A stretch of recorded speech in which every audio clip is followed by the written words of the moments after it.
25 anos, a rotina de Romério é dividida entre as atividades de servidor público e produtor rural. A área é pequena, pouco mais de 10 hectares, mas o investimento deu tão certo que hoje ele emprega 12 pessoas que têm trabalho o ano inteiro. Plantamos couve, brócolis, rúcula, agrião, espinafre, acelga e o cheiro verde, que é, um dos carros-chefe nosso. Todas essas verduras são cultivadas em 2 chácaras no Distrito Federal. A região é conhecida pela seca rigorosa, que dura no mínimo 3 meses por ano. Diante desse cenário, os investimentos em irrigação são obrigatórios para qualquer produtor. Se for em hortaliças, é impossível produzir sem irrigação. Tem que ser plantado o ano inteiro, como eu falei no início, mesmo no período chuvoso, você tem que fazer uma irrigação complementar. Ficar 2 semanas sem chuva, 1 semana sem chuva, se não irrigar, as plantas vão morrer. Não é só nas pequenas plantações que a irrigação é fundamental para garantir produtividade. No caso do Brasil, nos últimos 50 anos, essa forma de simular a chuva permitiu que o país desse um salto na oferta de alimentos. Um avanço que também trouxe preocupações. Hoje, a agricultura é o destino de 70% de toda a água retirada da natureza.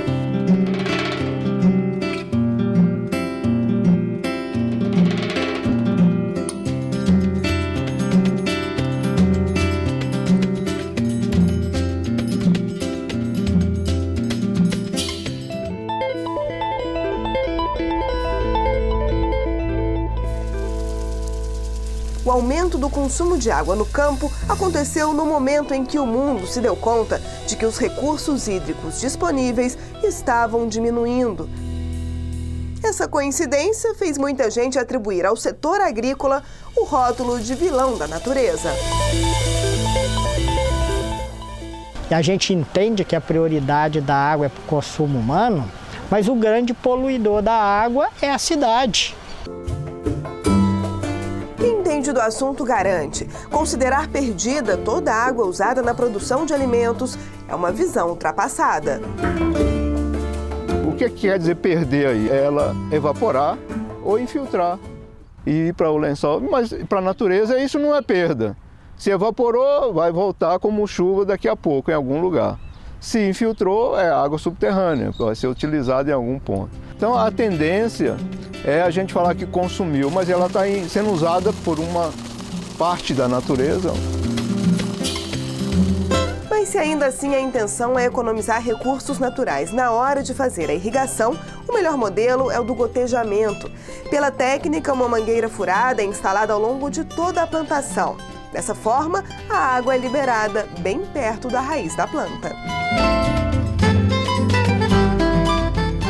O gotejamento e a aspersão são apenas exemplos de técnicas disponíveis no mercado. Para quem entende do assunto, mais importante que o método escolhido é a forma que o produtor utiliza esse recurso.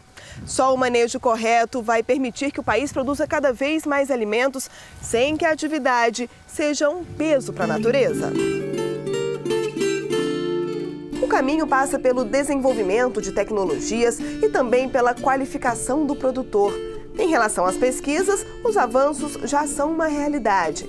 O desafio agora é preparar os agricultores para aplicar as técnicas de forma correta.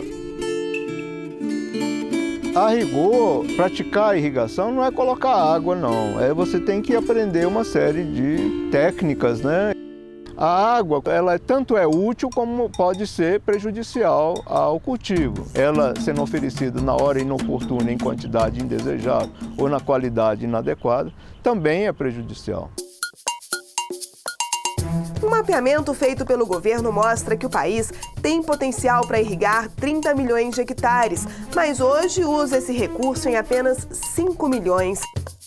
Aumentar a área irrigada pode ser a saída para garantir alimentos a uma população que não para de crescer e nem de consumir. É impossível você continuar avançando na fronteira agrícola, destruindo parte que cada vez mais preservada é no mundo inteiro, e a procura por preservação e a consciência ambiental tem se elevado.